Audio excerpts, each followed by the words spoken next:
El hombre agarró el brazo del niño con tanta fuerza que casi le arrancó el collar del cuello en ese mismo momento. Sus ojos no estaban llenos de rabia. Estaban llenos de miedo. Un miedo real. El miedo de alguien que sabe que ha perdido el control y que, si ese objeto llega a ser visto por la persona equivocada, todo terminará. El niño intentó soltarse, pero el hombre apretó aún más y susurró entre dientes: no tienes idea de lo que estás usando. Y tal vez era verdad. Porque en ese instante, el collar parecía solo una pieza vieja y sucia, encontrada entre la basura. Pero no lo era. Y lo peor todavía estaba por venir. El niño tiró su cuerpo hacia atrás, tropezó con sacos rotos y cayó de rodillas sobre el suelo húmedo. El collar golpeó su pecho, produciendo un sonido seco, metálico, demasiado pesado para ser una simple bisutería. El hombre miró a su alrededor como si alguien pudiera estar observando, luego metió la mano en el bolsillo y sacó una cantidad absurda de dinero, de esas que un niño nunca ve de cerca. «Dámelo ahora», ordenó. No lo pidió. Lo ordenó. Pero el niño no extendió la mano. Se quedó quieto. Confundido. Y fue justamente ese segundo de silencio el que cambió todo. Porque, antes de que respondiera, un coche negro apareció en la entrada del terreno y frenó bruscamente. El hombre soltó el brazo del niño de inmediato. Su rostro perdió el color. Era como si la presencia de ese coche fuera peor que la propia policía. Peor que ser descubierto. El niño todavía no lo sabía, pero el collar en su cuello no valía dinero. Valía ruina. Y quien quisiera quitárselo estaba dispuesto a llegar hasta el final. Horas antes, nadie habría mirado dos veces a aquel chico. Era solo otro pequeño cuerpo moviéndose entre montones de desechos, esquivando vidrios rotos, latas oxidadas y comida podrida. Hacía eso todos los días. No porque le gustara. No porque lo hubiera elegido. Sino porque, cuando el hambre entra primero en casa, la infancia sale por la puerta trasera. Ya había aprendido a reconocer el sonido de una botella retornable, el peso de una moneda en el bolsillo y la manera correcta de abrir una bolsa sin cortarse la mano. Su vida cabía en eso, encontrar algo útil entre lo que el mundo tiraba. Aquel día, su estómago rugía más de lo normal. Su madre había amanecido enferma otra vez, acostada en el colchón delgado, con fiebre y una tos que parecía desgarrarla por dentro. Él prometió volver con algo para vender y, si tenía suerte, con un pedazo de pan. Siempre era así, promesas pequeñas, porque las grandes ya habían decepcionado demasiado. Caminó más profundo en el basurero, donde casi nadie iba, porque allí el olor era peor y las ratas eran más grandes. Pero justamente en esos rincones olvidados era donde, a veces, aparecía algo bueno. Y fue allí donde vio un brillo extraño bajo un montón de tela y barro seco. Al principio pensó que era solo metal viejo.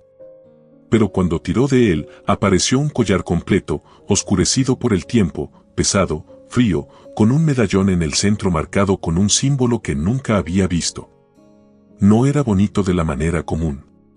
Era el tipo de objeto que parecía cargar silencio. Secreto. Historia. Lo limpió con la manga de la camisa, lo giró de un lado a otro y, sin saber por qué, sintió un escalofrío subir por su espalda. Aún así, lo guardó. Porque para quien vive de sobras, incluso lo extraño puede convertirse en esperanza. Lo que él no sabía era que alguien ya estaba buscando exactamente aquello. Cuando llegó a casa, su madre estaba sentada, intentando respirar hondo para ocultar la debilidad. Él sonrió, hizo una broma, fingió que el día había sido mejor de lo que realmente fue. Los niños pobres aprenden pronto a proteger a quienes aman con pequeñas mentiras. Entregó algunas monedas, un pan aplastado y, por último, sacó el collar del bolsillo. La madre, que miraba todo con cansancio, se quedó paralizada al ver el medallón. Su rostro se endureció en un segundo. No era sorpresa. Era pánico. Un pánico antiguo, de esos que no nacen de la nada. Tomó el collar con manos temblorosas, como si tocara un fantasma. Pasó el pulgar por el símbolo y permaneció en silencio demasiado tiempo. El niño preguntó si valía algo, si podían venderlo, si tal vez era de oro. Pero ella no respondió de inmediato. En lugar de eso, miró hacia la puerta, hacia la ventana, hacia los rincones de la casa, como si temiera que hasta las paredes pudieran escuchar. Luego le devolvió el objeto y dijo solo una frase: «No debiste traer eso». No explicó por qué. No contó de dónde conocía aquel símbolo. Y fue precisamente ese silencio el que encendió la primera chispa de desconfianza dentro del niño. Aquella noche, ella le pidió que escondiera el collar y que no se lo mostrara a nadie. Su voz era baja, apretada, casi suplicante. El niño obedeció, pero su mente se llenó de preguntas.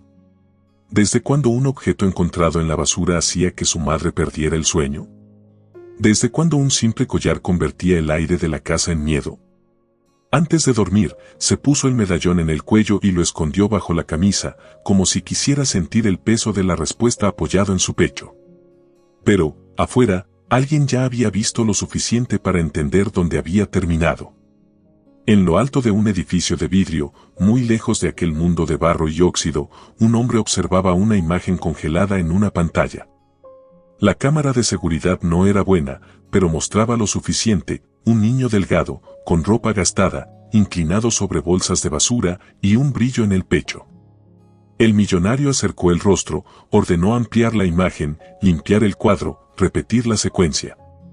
Cuando el símbolo apareció, aunque borroso, palideció. No porque reconociera una joya cara, sino porque reconocía una prueba que jamás debía reaparecer. Una prueba enterrada con el pasado por la que llevaba años pagando para mantenerla muerta. Había construido un imperio sobre disciplina, influencia y miedo. Hacia afuera, era un ejemplo de éxito, portada de revistas, discursos inspiradores, filantropía bien calculada, sonrisa perfecta. Pero por dentro era otra historia. Había nombres que no pronunciaba, lugares que fingía no haber pisado jamás y una historia que solo seguía enterrada porque todos los que sabían demasiado habían sido comprados, silenciados o destruidos. Y el collar no era cualquier cosa perdida. Aquel medallón unía dos vidas que jamás podrían ser relacionadas en público. Y si el niño se acercaba demasiado a la verdad, todo el castillo empezaría a resquebrajarse. Por eso no llamó a la policía. No presentó denuncia. No hizo escándalo. Llamó a hombres de confianza, les entregó una foto antigua del símbolo y dio una orden corta: recupérenlo. Sin prensa. Sin testigos. Sin errores. Era el tipo de orden que no dejaba espacio para la humanidad. Y mientras los coches salían rumbo a la periferia, el millonario abrió un cajón cerrado con llave y sacó una fotografía vieja, amarillenta por el tiempo. En ella, una mujer sonreía con el mismo collar en el cuello. Él observó la imagen durante unos segundos, tragó saliva y rompió el marco con su propia mano. Al día siguiente, el niño notó que algo estaba mal incluso antes de entender qué era. El basurero tenía el mismo olor, el mismo humo elevándose lentamente, los mismos recolectores disputando espacio y restos. Pero el movimiento era distinto. Había gente demasiado limpia caminando por allí. Zapatos demasiado buenos. Relojes demasiado caros. Miradas demasiado atentas. Eran hombres intentando parecer discretos en un lugar al que no pertenecían. Y cuando creces siendo ignorado, aprendes rápido a notar quién te mira de la forma equivocada. El niño aceleró el paso y, por instinto, llevó la mano al pecho, sintiendo el medallón escondido bajo la camisa. Uno de los hombres lo vio. No fue algo evidente, solo un cambio mínimo en la mirada, pero fue suficiente. El niño se desvió de inmediato, entró por un pasillo estrecho entre montones de chatarra y el esqueleto de un refrigerador, luego saltó un hueco lleno de barro oscuro y casi cayó. El corazón se le aceleró de esa manera en que parece latir dentro del oído. Todavía no sabía quiénes eran esos hombres, solo sabía que no era coincidencia. Y cuando un niño pobre se da cuenta de que se ha convertido en objetivo, no pregunta primero. Corre. Eso fue lo que hizo. Corrió sin plan, sin rumbo, guiado solo por el instinto brutal de quien entiende que quedarse quieto puede costarle demasiado caro. Logró despistar a 2 de ellos, pero un tercero siguió detrás de él hasta la salida de la comunidad. Fue entonces cuando un recolector viejo, de esos que ven más de lo que dicen, jaló al niño del brazo y lo escondió detrás de un camión averiado. Esperó a que el hombre pasara, encendió un cigarrillo con una calma extraña y preguntó, sin rodeos, ¿qué fue lo que encontraste? El niño intentó negarlo, pero el viejo soltó una risa corta y cansada. Nadie persigue a un niño por unas latas. La frase quedó resonando. Porque tenía razón. Aquello ya no era solo haber encontrado algo valioso. Era haber tocado, sin querer, un secreto por el que alguien sería capaz de matar con tal de mantenerlo oculto. El viejo se llamaba Anselmo y hablaba como quien ya ha enterrado a demasiada gente como para desperdiciar palabras. Llevó al niño a una choza apartada, rodeada de chatarra ordenada como si cada pedazo tuviera su propia historia. Allí dentro, entre radios rotos y relojes desarmados, le pidió ver el collar. El niño dudó. Luego se lo quitó del cuello y se lo entregó. Anselmo apenas vio el símbolo y se quedó inmóvil. No fingió neutralidad. No disimuló el susto. Solo respiró hondo, se sentó despacio y murmuró, entonces ha vuelto. No dijo esto apareció. No dijo qué pieza tan extraña. Dijo ha vuelto, como si el collar fuera casi una persona. Anselmo contó solo lo suficiente como para empeorar todo. Años atrás, antes de que ese basurero creciera y se tragara toda la zona, allí había un pueblo. Gente sencilla, casas humildes, un pedazo de tierra que empezó a valer una fortuna cuando unos empresarios decidieron construir un condominio de lujo en las cercanías. Mucha gente se resistió. Mucha gente desapareció del mapa de una forma demasiado conveniente. Hubo incendios sin explicación, desalojos sin orden, peleas compradas, testigos desaparecidos. Y, en medio de toda esa historia, existía una mujer que guardaba un collar con un símbolo antiguo, transmitido de madre a hija. Una mujer que juró sacar a la luz documentos capaces de derribar a gente muy poderosa. Después de eso, nunca más volvió a ser vista. El niño sintió que se le helaba el estómago. Porque, por primera vez, el collar dejó de ser un objeto y se convirtió en pista. En prueba. En rastro de alguien que quizá había sido borrada por la fuerza. Pero Anselmo no dijo el nombre de la mujer. Dijo que eso quedaba para después. Antes, necesitaba saber una cosa, ¿quién más había visto el medallón? Cuando el niño le contó la reacción de su madre, el viejo lo miró en silencio durante unos segundos, como si estuviera encajando piezas antiguas en un dolor nuevo. Entonces acercó el rostro y dijo en voz baja, tu problema no es solo quien quiere ese collar. Tu problema es porque tu madre tuvo tanto miedo al verlo. Al volver a casa, el niño encontró la puerta entreabierta. Su madre nunca la dejaba así. Nunca. Entró despacio, sin hacer ruido, y lo sintió antes de verlo, había habido gente extraña allí apenas unos minutos antes. El colchón estaba volteado, las ollas tiradas en el suelo, la caja donde guardaban los documentos vacía y abierta como una herida. No se habían llevado dinero, porque casi no había. No se habían llevado ropa, porque no les interesaba. Estaban buscando una cosa específica. El collar. Y cuando su madre apareció al fondo de la choza, recargada contra la pared, con el rostro mojado por un llanto que intentaba esconder, él entendió que el juego había subido de nivel. Ella agarró a su hijo por los hombros y le preguntó dónde estaba el medallón. No por codicia. Por pura desesperación. Él mintió, dijo que lo había perdido. La madre cerró los ojos y pareció derrumbarse por dentro. Fue la primera vez que él vio en ella no solo cansancio, sino culpa. Una culpa antigua, profunda, de esas que dejan a una persona viviendo a medias. Después de insistir mucho, ella reveló una parte de la verdad. Conocía ese collar porque lo había visto años antes en el cuello de una mujer llamada Elena. Una mujer demasiado valiente para el lugar equivocado. Una mujer que intentó enfrentarse a gente poderosa y desapareció justo cuando estaba a punto de demostrarlo todo. Pero la confesión más dolorosa llegó enseguida. La madre admitió que, en aquella época, trabajaba en la casa de un empresario involucrado en los desalojos de la región. Escuchó conversaciones, vio documentos, se dio cuenta de que Elena corría peligro, y no hizo nada. Tenía miedo. Tenía un hijo pequeño. Tenía hambre. Tenía terror de ser la siguiente. Me quedé callada, dijo con la voz quebrada. Y cuando uno se calla en el momento equivocado, a veces se pasa el resto de la vida enterrando ese silencio. El niño no supo qué responder. Porque ahora ya no había solo un collar en medio de la historia. Había culpa. Y la culpa tiene una forma cruel de cobrar siempre con intereses. Aquella misma noche, los hombres regresaron. No tocaron la puerta. Entraron empujándola directamente, como quien ya se cree dueño de todo, incluso del miedo ajeno. El niño y su madre huyeron por la parte de atrás, atravesando callejones estrechos, esquivando perros, charcos, cables bajos y gente que ni siquiera preguntó nada porque ya conocía ese tipo de huida. La ciudad suena distinto cuando alguien está siendo cazado. Hasta el silencio se vuelve más agresivo. El niño apretaba con fuerza la mano de su madre, sintiendo como a ella le fallaba la respiración, escuchando pasos detrás.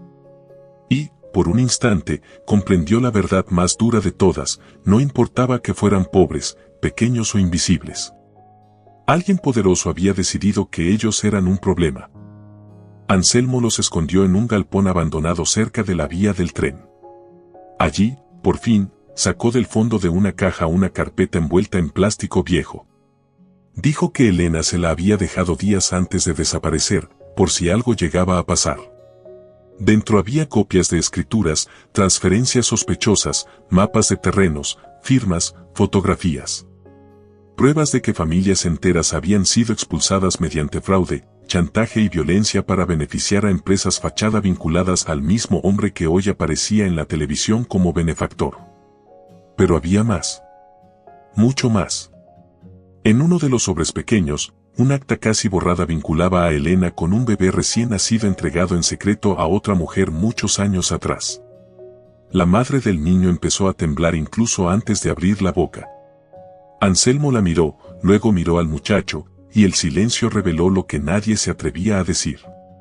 Elena no era solo una mujer desaparecida. Era su madre biológica. El niño sintió que el suelo desaparecía bajo sus pies. No por la sangre en sí, sino por la violencia de la verdad. La madre que lo había criado lo abrazó llorando, repitiendo que siempre lo había amado, que lo había salvado cuando nadie más podía, que prometió protegerlo de la misma gente que destruyó a Elena. Y allí, en la oscuridad de ese galpón, el collar dejó de ser solo prueba de un crimen. Se convirtió en herencia. En identidad. Y en sentencia. Al otro lado de la ciudad, el millonario recibió la noticia de que el niño tenía documentos. Por primera vez en muchos años, perdió la compostura delante de sus propios empleados. Gritó, rompió un vaso, echó a todo el mundo de la sala. Porque ahora ya no era posible resolver aquello simplemente comprando de vuelta el objeto. Los papeles resucitaban nombres, fechas, terrenos, pagos. Y lo peor, resucitaban a Elena. La mujer que había amado en secreto cuando todavía fingía ser humano, antes de escoger el lado del poder. La mujer que quedó embarazada de él y se negó a desaparecer en silencio. La mujer que amenazó con exponerlo todo, incluida la paternidad del hijo, si él no confesaba los crímenes cometidos contra la comunidad. Intentó detener a Elena. No al principio con violencia, se decía a sí mismo, sino con propuestas, presión, promesas, chantaje. Pero la ambición y la cobardía hacen que el corazón se pudra lentamente hasta que su dueño deja de notar el olor. La noche en que todo salió mal, hombres pagados por él fueron a asustarla. Esa era la versión bonita que repetía para su propia conciencia. Pero Elena desapareció. Y él aceptó la desaparición porque le convenía. Después, cuando supo que el bebé había sobrevivido y había sido entregado a otra mujer, ordenó vigilarlo desde lejos. No para protegerlo. Para controlarlo. Para asegurarse de que, si algún día algo del pasado regresaba, él llegaría antes que la verdad. Ahora la verdad tenía rostro. Era el niño del basurero. Su propio hijo viviendo entre restos, mientras él acumulaba lujo y prestigio. Había ironías que ni el dinero podía ocultar. Aún así, en lugar de redención, lo que habló más fuerte fue el reflejo del monstruo que había alimentado durante años. Ordenó que recuperaran los documentos. Dijo que el niño no podía llegar a nadie importante. Pero, mientras hablaba, sus palabras empezaron a sonar más débiles que la imagen que no se le borraba de la mente, aquel niño delgado con el collar de su madre colgado en el pecho. Por primera vez, el imperio tembló desde adentro. Anselmo propuso entregar todo a una periodista conocida por enfrentarse a gente poderosa. Era arriesgado, pero esconderlo ya no servía de nada. El problema fue que los hombres del millonario descubrieron el lugar antes. El encuentro ocurrió en una terminal abandonada, entre concreto agrietado y el eco de pasos apresurados. El niño vio llegar los autos casi al mismo tiempo que la periodista. Vio hombres armados bajar por un lado. Vio la oportunidad de justicia y la amenaza del final entrando por la misma puerta. La madre le gritó que corriera, Anselmo jaló a la periodista hacia los documentos y entonces el millonario apareció en persona. Solo. Sin sonrisa. Sin máscara. Como si en ese momento solo quedaran el hombre y sus propios pecados. Miró al niño como quien se enfrenta a la versión más cruel de lo que se ha convertido. Ordenó a los demás que bajaran las armas. La periodista, desconfiada, mantuvo la distancia. El niño, temblando, sostuvo el collar por encima de la camisa y preguntó de una vez si era verdad. Si Elena era su madre. Si él lo sabía. Si había dejado que todo ocurriera. Hay preguntas que duelen más porque ya llegan con la respuesta escondida dentro. El millonario no pudo mentir. No esa vez. Confesó que lo sabía. Confesó que había fallado. Confesó que eligió proteger su nombre, su dinero y su posición. Y aquella confesión, dicha frente a testigos, pesó más que cualquier documento. Pero el golpe final no fue lo que él dijo. Fue la decisión del niño. En lugar de entregar el collar a su padre biológico, en lugar de venderlo, esconderlo o huir, lo puso en las manos de la periodista junto con la carpeta. No solo por venganza. Por ruptura. Porque había entendido, demasiado pronto, que hay objetos que no sirven para enriquecer a nadie, sino para liberar la verdad. La semana siguiente, nombres salieron a la luz, empresas cayeron, investigaciones comenzaron y antiguas víctimas hablaron. El millonario perdió contratos, aliados y su imagen pública. Pero la caída más grande no apareció en ningún titular. Fue mirar a su propio hijo y darse cuenta de que había llegado demasiado tarde para merecer ser llamado padre. El niño no se volvió rico. No salió de ese dolor como quien sale de una tormenta y seca la ropa al sol. La verdad no lo borra todo. No cura la ausencia, no devuelve la infancia, no trae de vuelta a la madre que le arrebataron, no borra las noches de hambre. Pero cambia el eje de las cosas. Le da nombre a lo que parecía una maldición. Le da rostro a lo que parecía una sombra. Y, a veces, eso ya es el comienzo de una vida nueva. La madre que lo crió siguió a su lado. No como una culpable eterna, sino como alguien que finalmente decidió no esconderse más. Y fue en esa decisión tardía donde ambos empezaron a reconstruirse. El collar, al final, nunca fue prohibido. Lo prohibido era lo que revelaba. Para la gente poderosa, está prohibido todo aquello que la verdad toca. Un niño encontró en la basura lo que hombres ricos pasaron años intentando enterrar. Y tal vez esa sea la parte más dura y más hermosa de la historia. El mundo descarta personas y recuerdos todos los días, pero no todo acepta desaparecer. Algunas verdades esperan. Permanecen quietas. Sucias. Olvidadas. Hasta caer en las manos de alguien que todavía no ha aprendido a tener miedo como lo tienen los adultos. Y quizá por eso esta historia incomoda tanto. Porque recuerda que ninguna injusticia desaparece solo porque se vista con traje caro. Que el silencio también es culpa. Que el abandono también deja marcas. Y que, a veces, lo único más fuerte que el poder, es alguien que ya perdió casi todo y, por eso mismo, se niega a perder la verdad. Si esta historia te conmovió, si en algún momento te hizo pensar en todo lo que el mundo intenta esconder, suscríbete al canal y activa las notificaciones. Porque aquí cada historia no es solo un drama. Es un espejo. Es una advertencia. Es una cicatriz contando aquello que muchos prefieren fingir que nunca ocurrió.